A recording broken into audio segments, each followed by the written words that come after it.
Assalamualaikum warahmatullahi wabarakatuh. Perkenalkan, nama saya Muhammad Yasir Hamdaniar dari kelas PJKRD NIM 20030150143. Baiklah, pada video kali ini saya akan mempresentasikan tugas individu saya yang berjudul metode latihan dan transport keterampilan.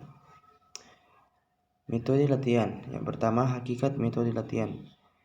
Memproses belajar mengajar ketepatan penggunaan metode merupakan salah satu faktor penentu pencapaian tujuan. Surahmat 1986, Hornby 1986, Mulinda 1989 menyatakan bahwa metode merupakan suatu cara atau prosedur pengajaran yang dipilih untuk mencapai tujuan. Suparman 1987 menjelaskan bahwa metode adalah suatu cara yang digunakan untuk mengajarkan isi pelajaran kepada siswa untuk mencapai tujuan.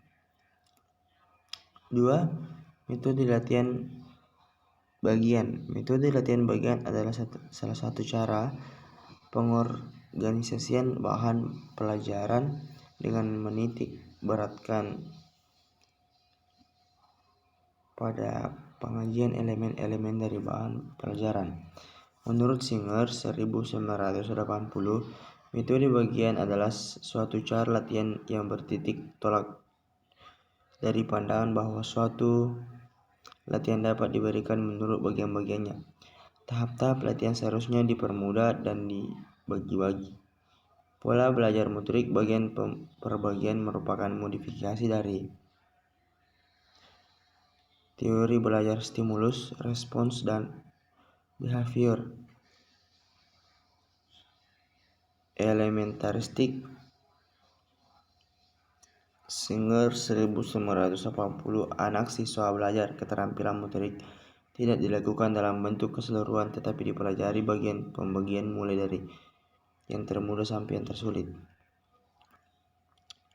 Penetapan teori koneksionisme dan Thorndike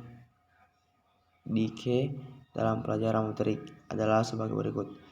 Siswa harus menerima materi stimulus baik secara fisik maupun psikologis. Materi belajar dipelajari bagian-bagian dan dilakukan dalam kondisi yang menyenangkan. Untuk memperkuat koneksi, siswa diberi penguatan berupa pengetahuan tentang penampilan dan pengetahuan tentang hasil, terutama ditekankan ada pada pengetahuan yang menyenangkan. Keempat, elemen-elemen yang dipelajari bagian per bagian dipelajari mulai dari yang termudah menuju yang tersulit, kemudian disatukan menjadi satu bentuk keterampilan yang utuh. Prosedur belajar menggunakan pola belajar bagian per bagian. Yang ketiga, metode latihan keseluruhan. Metode latihan keseluruhan adalah metode yang menitik beratkan kepada kebutuhan dan bahan pelajaran yang ingin disampaikan. Metode keseluruhan mengenalkan teori Gestalt menurut Chauhan 1978.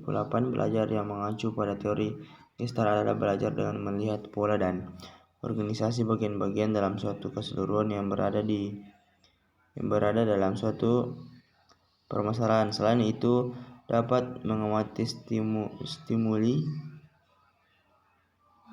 dalam keseluruhan terorganisasi, bukan dalam bagian-bagian yang terpisah. Bagian yang dipelajari hanya bermakna dalam rangka keseluruhan. Menurut Singer 1980, Lutan 1988, metode keseluruhan adalah lebih menguntungkan bila kegiatan itu lebih sederhana dan tersusun dengan baik.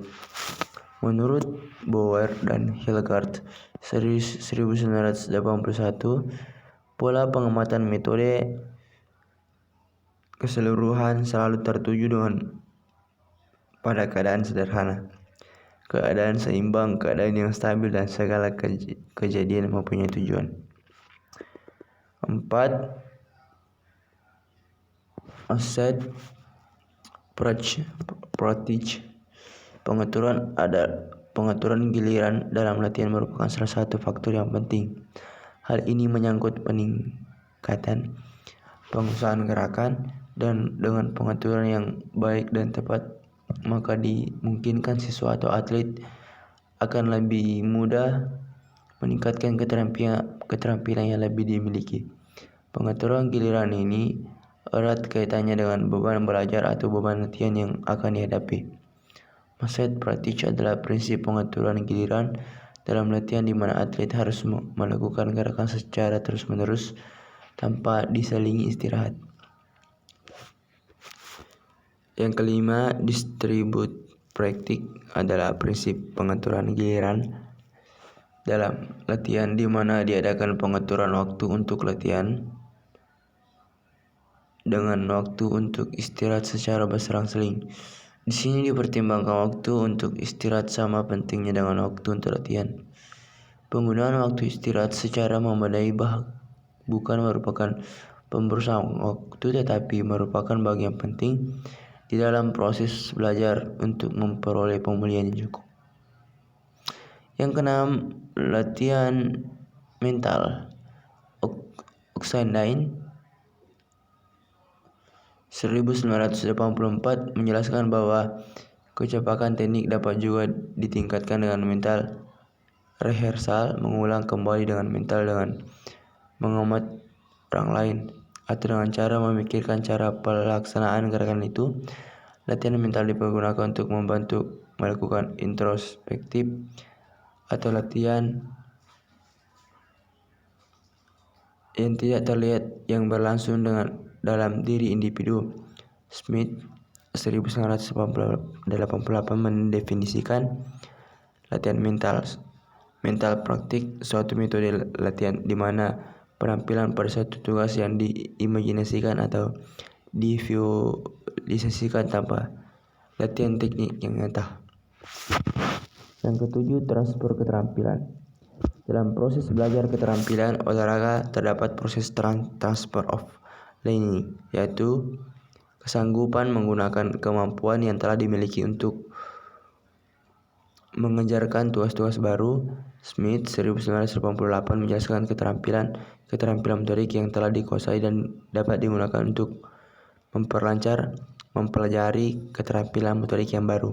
Meskipun keterampilan tersebut bermain sepak bola dapat ditransfer untuk belajar bermain takraw, kemampuan bermain tenis dapat ditransfer dalam belajar bermain bulu tangkis, dan sebagainya dapat dalam cabang olahraga yang berbeda. Sebagai contoh kemampuan. Itulah tadi pemaparan dari tugas saya. Wabillahi taufiq wal hidayah. Wassalamualaikum warahmatullahi wabarakatuh. Salam olahraga.